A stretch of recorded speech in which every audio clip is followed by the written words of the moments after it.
All right. Hi, Al. It's really good to see you and meet you in person. Let me get my timer going because I want to be mindful of everybody's time. Um, because we all have so much going on with this virus situation. Yeah, tell me about it. I mean, I'm still busy even with all of this going on. Oh my goodness. Yeah, tell me about that. So, what's keeping you busy? Really, it's all about pivoting at this point. I mean, our agency does primarily in-store tastings and trade shows, conventions, festivals, things like that. A lot of one-on-one interaction directly with buyers and with consumers. Yeah. And unfortunately, I mean, not only is it shut down across the country, our entire industry of promotions, Right. but also it's interacting directly with people face to face is kind of the most taboo thing in our society right now. Yep. So I'm doing a lot on my end right now to try to pivot as well as to keep our agency's brand and name out there. Right. In terms of pivoting, instead of doing face-to-face interactions, we're actually working with an influencer agency in Miami to offer some influencer marketing, some social media marketing, digital and virtual options for our clients. Right. And for our agency ourselves, I mean, we're just looking to try to cope with the changes that are going on. Like, for instance, yesterday I finalized an order for branded face masks.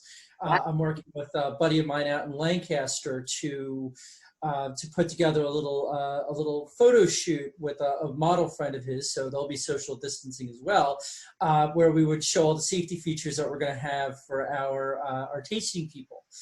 We're also doing webinars and online happy hours every other week, just to really engage with our staff. Try to bring new talent in for when all of the social distancing restrictions are lifted.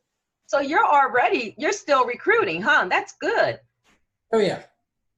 Got to keep moving. As soon as the social distancing ends and is eased and whatnot, and people start getting out there and doing more, companies are going to be clamoring to get promotions going again. I mean, our team is just chomping at the bit just to get out there and just get back into doing the events. I love the fact that you're saying that because, as you know, my company hosted and produced, as well as present at a virtual event that we did about 2 weeks ago.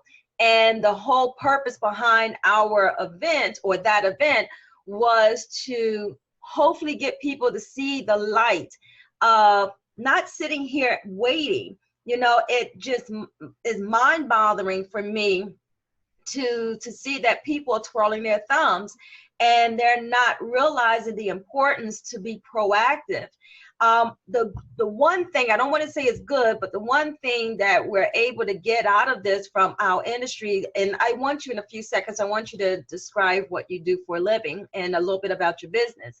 But the one thing that I feel as though is being strongly viewed because of this virus is the huge benefit of the event industry for all these companies. I've been in this industry for about 30 years, and I can't explain to you how many times I've heard people when we are cold calling, oh, we don't need events, we don't do any events. Well, what kind of events are you thinking of in your mind when that question or that phone call or communication is presented before you? Are you thinking about trade shows? Are you thinking about galas? Well, events go so far beyond that. It can be a meeting. It can be brand awareness, which is what you specialize in, and that's your forte. It can be so many different things. And I think people have come to realize that today, because of the fact that we're all shut in and we're restricted to having that social interaction. So now people are starting to see the value of the event activities that they were doing for their business and the value that it holds for their business. Without it, you can't survive. So, to hear that you are engaging and pivoting and somehow you formed a way of getting the point across to your network of clients, and for them to be proactive and trying to figure out things, because we're not going to be shut into our homes forever. You know, at some point in time, some people are anticipating the fall next year, whatever the case may be. Now is the time for you to get booking. You know, get your hotel, get your suppliers, your vendors, such as yourself and my company. Book us now, because then they're going to be facing a whole new experience, and that is no availability. You know, so that's awesome. Yeah, I mean, I think the greatest challenge right now is just the absolute unknown as to when things will definitively reopen, and, you know, when it's safe to do events and when they'll be allowed. I mean, for instance, with our clients, it's like, you know, we've got multiple factors. For instance, the Lion Brewery out of Wilkes-Barre, PA, one of our largest clients, like they said, you know, no in-store tasting. So you've got the client factor. Right. You've got the chain store factor, or the individual account factor, who's like, you know, Total Wine was one of the first to say we're not doing in-store tastings. And then you have the government factor of saying, you know, non-essential businesses are closed, or, you know, there are restrictions being placed out there. So, I mean, the biggest challenge right now is that, you know, not a lot of people want to commit, because they're not sure if this is going to be a July thing or a July 2021 thing. I mean, you know, the biggest thing right now going on with events is, you know, pushing events to postpone instead of cancel. At least, you know, that helps out a lot of the people who put down deposits or things like that. But it's just the total unknown. It's just so much has been canceled. And I mean, even look at Major League Sports. You know, not that we are, you know, directly involved with them, but, you know, the biggest indicator. I mean, you know, there's no idea when baseball is going to come back, no idea when, you know, what the football situation is. So it's all up in the air right now. So that's the biggest challenge that businesses are facing with events, is just not knowing, you know, what the restrictions, when they're going to be lifted. Say to some degree, I will agree with you. In other cases, I question it, because coming from an event planning perspective, you know, if you're looking at and you're keeping up with the news for this current situation, is July or June realistic? And if they are looking at us going back to somewhat of our norm by June, are you really ready to start planning events that early? So from my perspective as a planner who plans far in advance, you know, I say that it's beneficial to these candidates, or not candidates, clients, that you and I will potentially look at to plan in the future. So in my theory, my thoughts are, yes, plans fall at the earliest. Great. And anytime after that, I don't expect people to make a commitment for something for when we're expecting to go back into the office. That's not realistic. You literally cannot host an event in June and July. It's impossible. And the longer it takes us to get people back physically into their office, the more time we have to push it out. So at best, planning for next year is the best thing anyone can do. I don't care what the size of your event is. It will behoove you to not do that, because of my point again. You are standing at the risk of not having availability for your hotels and stuff. One of the speakers at the event that we did, one of the speakers was a hoteler. And he was saying that the challenges that he was facing in his presentation was his clients wanting their deposit back. And I was like, why? You can't miss something you don't have. If you don't already have the money, you've given it to the hotel, let them keep that money, because now all you need to do is reschedule your event for a year later. And that way you're locked in, because once you get back into that office, into the flow of things of working again, guess what? You're going to be reaching back to that hotel saying, hey, now I'm ready to get back into on the swing of things. And, you know, what's the availability? Where my boss is looking at February. How do we look for February? All sold out. What about March? All sold out. What about January? All sold out. What do you have available? We're looking at 2022. Oh, I'm sorry. Yeah, 2022. So you don't want to be in that situation, because guess what? There are some people, a handful of people, they're starting to realize it's time to be proactive, because the panic, the urge, or I won't say urge, but the intensity of people panicking, worrying, and freaking out is kind of dying down a little bit, and now survival mode is kicking in. And, you know, people are trying to figure out, how do I keep things going? How do I stay afloat? And a lot of people are catching on that pivoting factor and surviving. Before we go any further, let's talk a little bit about what you do, your business, and you know what? Pronounce your last name for me, Al. It's Schuster, Schuster. I thought so. I wanted to make sure, because I don't like to butcher people's name. I don't mind if my name is butchered, but I don't want to butcher other people's name. And you own a company that's called Polaris Brand Promotion. Polaris Brand Promotions, yes. Polaris. Sorry. See, I butchered your company's name, but I made an effort not to. Okay, everyone does it. All right, so tell me a little bit about your company, because you're all about branding, which is a great, great thing to have at a face-to-face live event for your clients' event needs. All right, Polaris Brand Promotions is my agency. I'm the founder and president of it. We are a nationwide experiential and promotional staffing agency. Based right outside of Philadelphia. We serve primarily the alcoholic beverage industry through in-store tastings, but we also do promotions at trade shows, music festivals, concerts, sporting events. You know, we also do virtual reality, anything where our clients need to promote their product or consumer directly, product or service directly to the consumer. Gotcha. Yeah. And I've been on your website. In fact, you and I are looking to work very closely together once we're able to get past this ban and start engaging, even if it is from a social distance and state restriction level. We want to get back to doing these face-to-face events. I think it's great that people are pivoting in a way of relying on technology a little bit more. With the virtual events, but there's nothing like being in person, you know? Oh, I completely agree. Yeah. Yeah. So I have some fun questions for you. Okay. All right, hold on a second. I put some questions together. Now, in the effort of getting to know you as the president and founder of your company, tell me a little bit about yourself first, and then I'll start popping out some of these questions that I came up with for you, okay?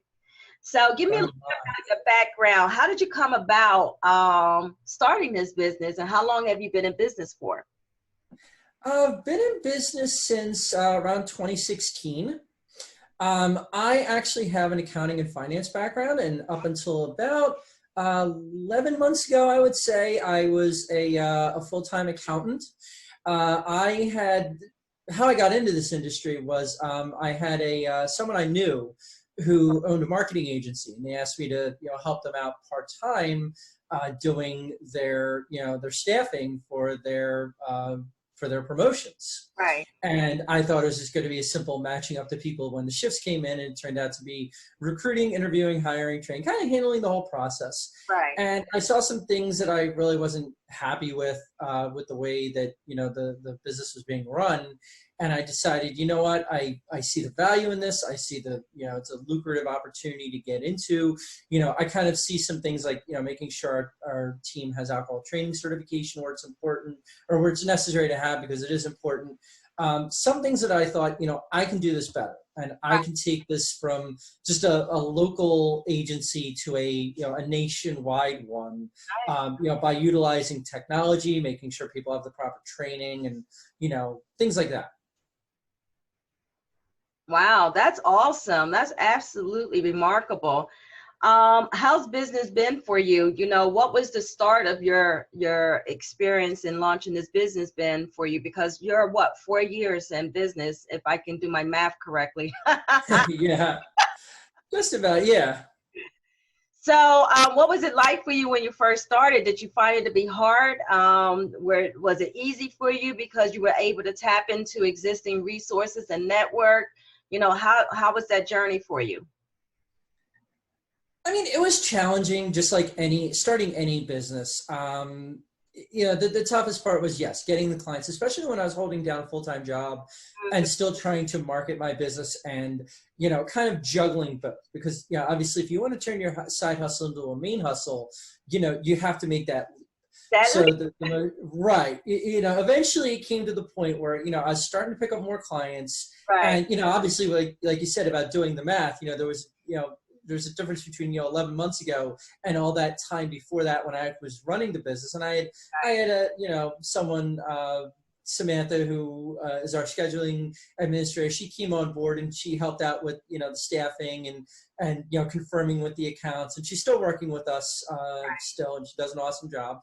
And with her help, we were growing the business. We picked up Lion's Head. We picked up some other regional clients throughout like the Philadelphia tri-state area.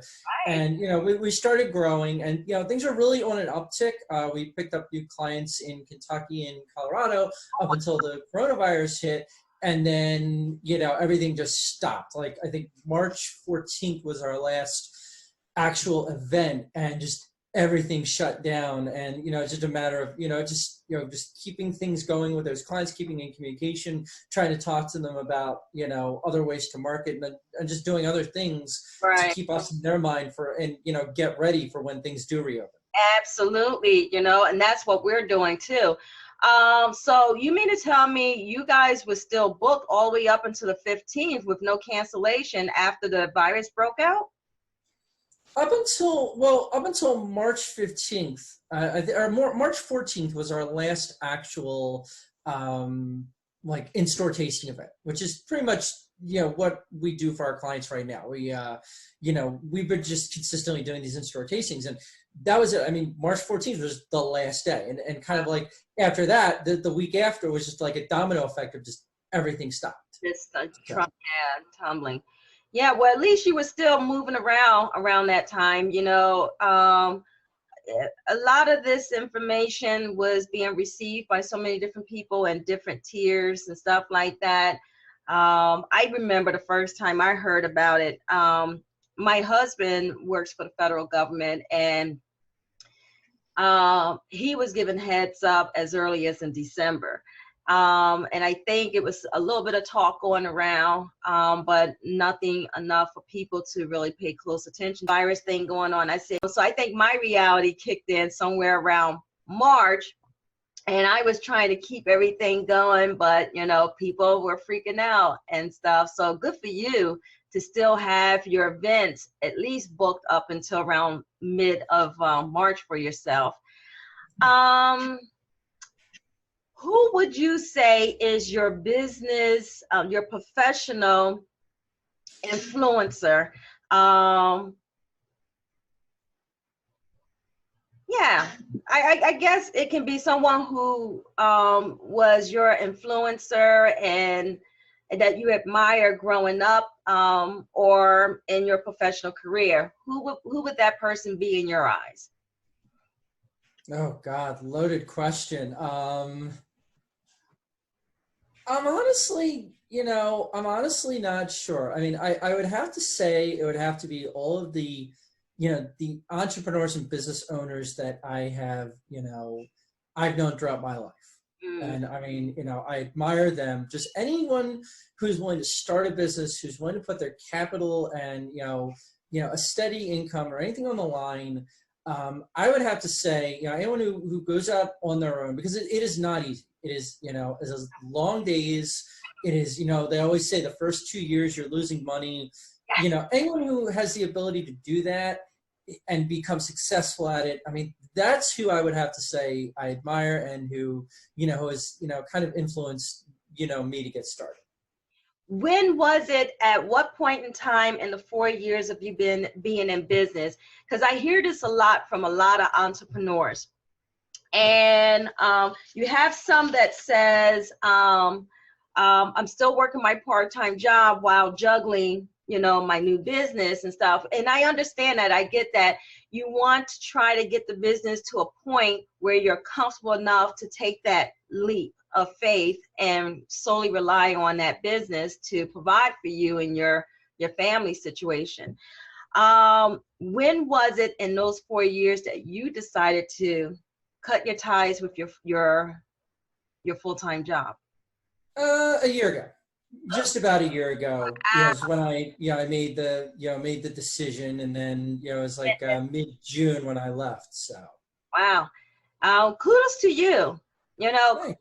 You in the very, very short time that we've gotten to know each other, we talked a little bit on the phone and everything, which I love the fact that how we met. There's people out there still networking and setting up introductions and stuff. And our mutual contact, Joe, who's one of my preferred vendors, and I hope to have you as a preferred vendor as well for my company, felt as though he met you and was like, you know what? There's some good synergy there between you and someone else I know. Let me introduce you. And there was. You and I hit it off right away when we first spoke. But, you seem to be upbeat, not stressed, and not anxious at all during this coronavirus situation. So for you to have stepped out and 100% focused on this business after 3 years of juggling the two, bravo to you. And you sound like you're doing really well for yourself. So, congratulations. I'm very happy for you. And it sounds like that there's going to be nothing but a bright future for you, as I hope. Thank you. Now, where do you see yourself? Now, everybody who goes into business for themselves, obviously, have a plan in place. So when you're an entrepreneur or business owner of any sort, your business plan is laid out in several ways. How to build the business, to get it started, to build it and let it grow, and then your end game, whether you want it to be of such great value where you can sell it and make a boatload of money off of it, or whether you have plans for retirement. So my question for you is focusing on the retirement. What's your end game for your future? What do you plan for your retirement? How do you see this playing out with you with the success of your business? To be determined. What I mean by that is, my main focus right now is growing this business. In the short term, I have what I've been kind of tossing around in my head as phase two. Phase two is opening an office and having one full-time employee to get started. Right. I'm glad I haven't done that yet, because right now I'd have a lot of rent and someone's payroll to worry about. Yep. But my short-term goal is just to build our agency into having, several employees, location, doing, at least 100 tastings or other events a week. That's kind of the short-term goal. As for the long-term goal, I love being an entrepreneur.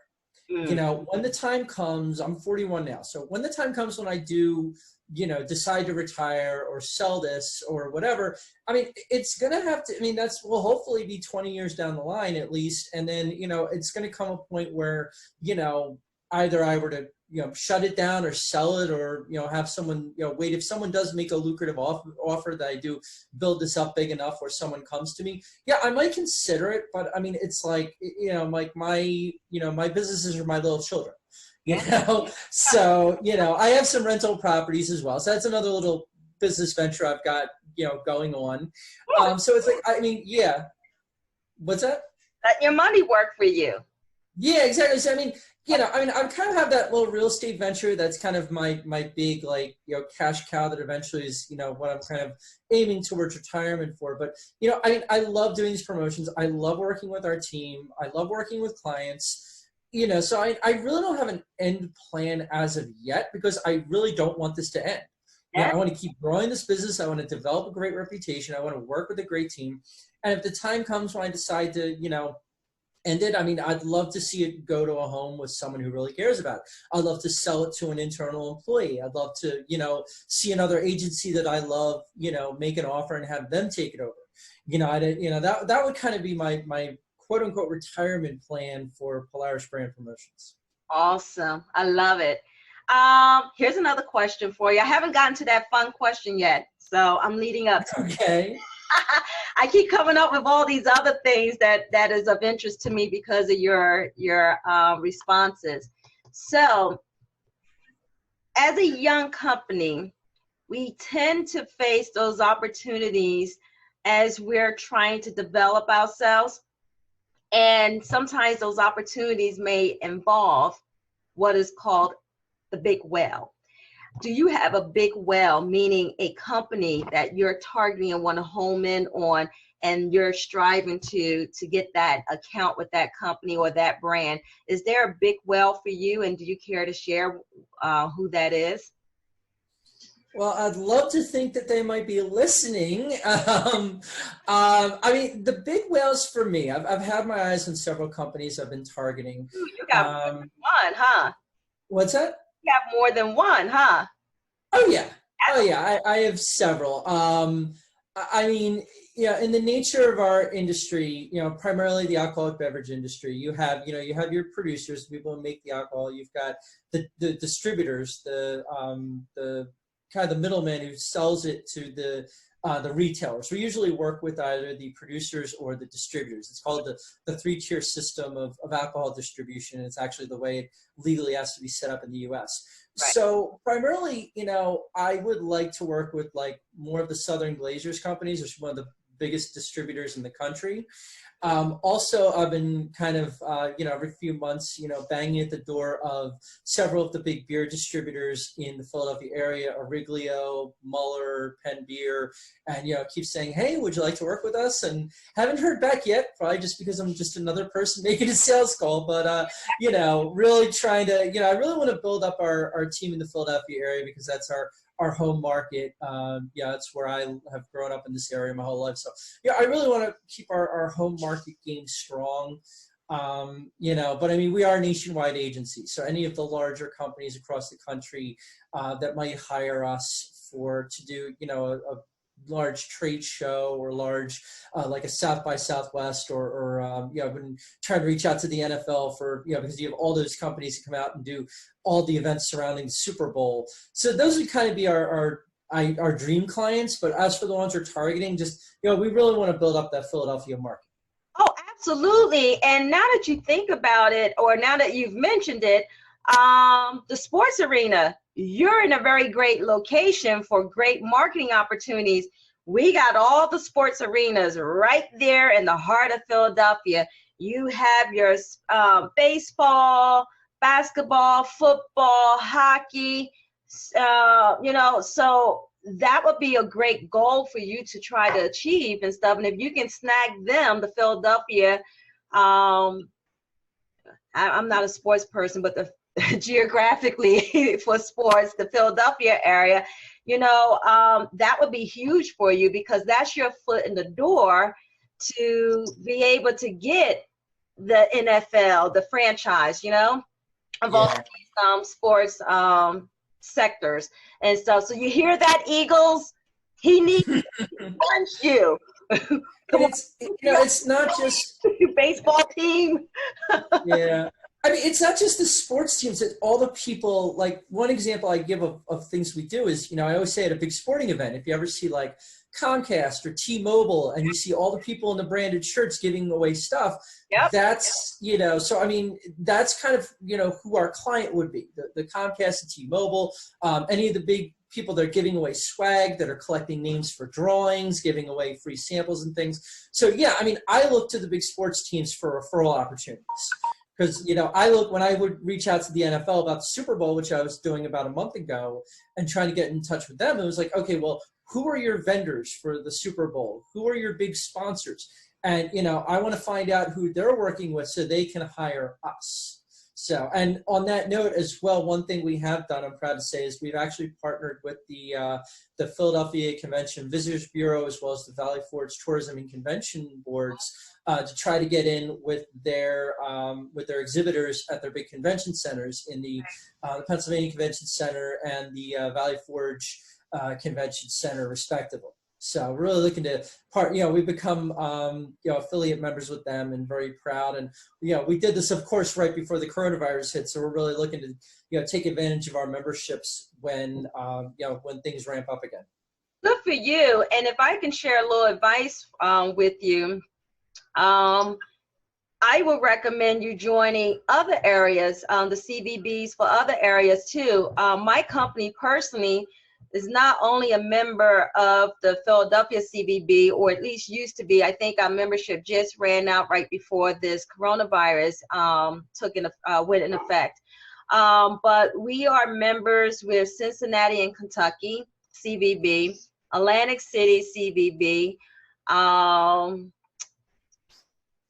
We were in the process about a year or so ago applying for Washington, D.C., never completed it. The same thing with New York. But these are some great areas. If you can get into the Javits Center, that would be great for you to have that relationship with them and make yourself relevant there. It's all about relationship building when it comes down to these convention centers and visitor bureaus.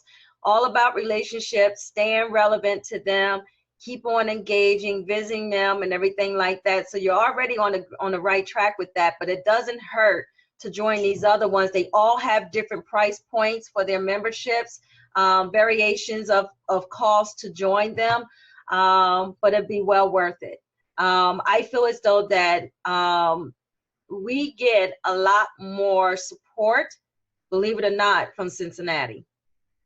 Yeah, we get a lot of support from Cincinnati.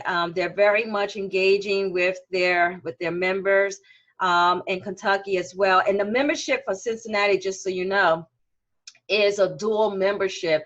It automatically allows you to be a member of their local Chamber of Commerce, which has been killing it with supporting their members throughout this coronavirus things. They've been setting up meetings before information can get out on the news for us to keep us on track. They even scheduled a White House conference for us as members to get ahead of the situation and make sure that we have all of the resources available to us to keep our businesses going and alive. So, I applaud them for all their hard work and efforts, and so grateful and blessed to have the opportunity to be a member of them during this crisis. So as you can hear or heard, the alarm went off. That was our 30 minutes. It was really fun getting to know you, Al, a little bit more and a little deeper. And I look forward to doing a Q&A questionnaire and writing for you as a second portion to this interview and featuring your company and the services and what you're all about. So here's the fun question I have for you. Okay. Who is your celebrity crush? Oh God, I haven't even thought. I'm just like, first person that came to mind was Scarlett Johansson. I'm sure I'll probably think of someone else, but that's like the first name that popped into my head. So now, are you a big, what do you call it? Marvel fan? Yeah, Marvel fan and stuff. Yeah, a little bit. I'll go see all like the big Marvel movies, like I've seen the Avengers movies. I haven't seen all of the individual character ones, but some of them are, great. Love Black Panther. From over in DC Comics, I love Wonder Woman. Some of the other ones, not so much. But, I do enjoy some of the, I'm kind of more of a sci-fi guy myself. Oh, really? Yeah, definitely. I'm a little bit of both. I am a fanatic for action-packed movies, and I have a whole collection of the Marvel comics and a little bit of the DC brand as well, or franchise. I do know that they are coming out with 1 or 2 movies for her storyline and her character. So keep an eye out for it. There you go. All right. All right. Take care, Al. It was great. I had. All right. Thank you, Gracie. Appreciate it. Take care. Bye-bye. Bye-bye. I'll be in touch. All right. Bye.